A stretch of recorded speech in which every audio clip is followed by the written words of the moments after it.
Türkmenistanda häkimetler Mavlid bayramy, ýagny Muhammed Peýgamberiň doglan güni münasibetli guralan sadakalar üçin telekeçilerden mejburi pul azyk toplady.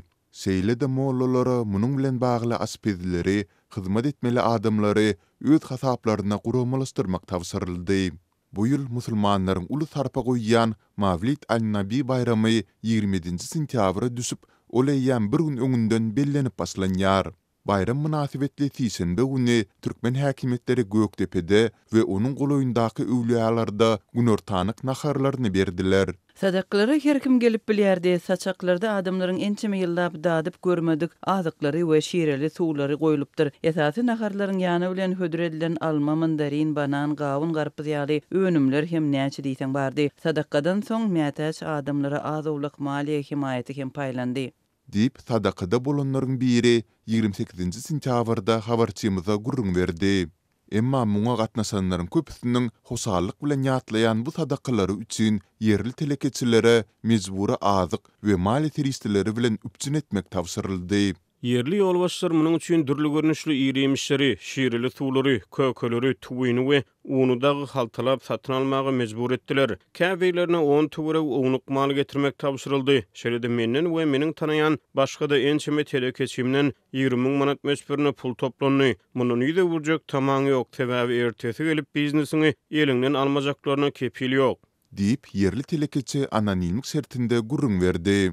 Habarçymyz döwletiň sowda edaralarynyň ýolbaşçylaryna hem azyk salgydynyň salnandygyny anyklady. Mysal üçin, yerli un önümçülük kärhanasyna 15 semesi halta ýokary hilli un bilen üpçün etmek barada dilden buyruk berilipdir.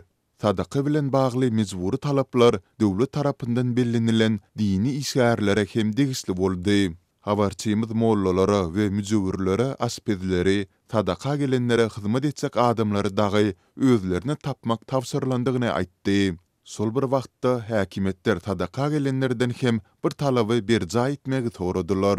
Sadaka gelen badynyň ahyrdan soňra prezidentiň onuň kakasynyň adyna doga dileg edileni hökmany aminip seslenmek tawsyryldy. Hudaýyň adyna diýilip berilýän sadakalar hem syýasy propaganda öwrüldi. Doga dileglerden soň imam prezident söýmek şeýle-de ýurt ýolbaşçylarynyň gep gıýbatyny etmezlik barada ündedi.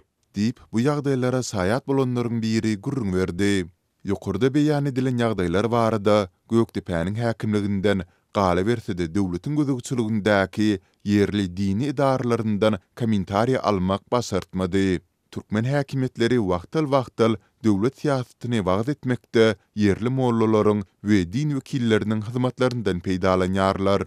Bu arlykda döwlet bilen iltisigi bolmadyk mollalara edilýän basyslar güýçlenýär.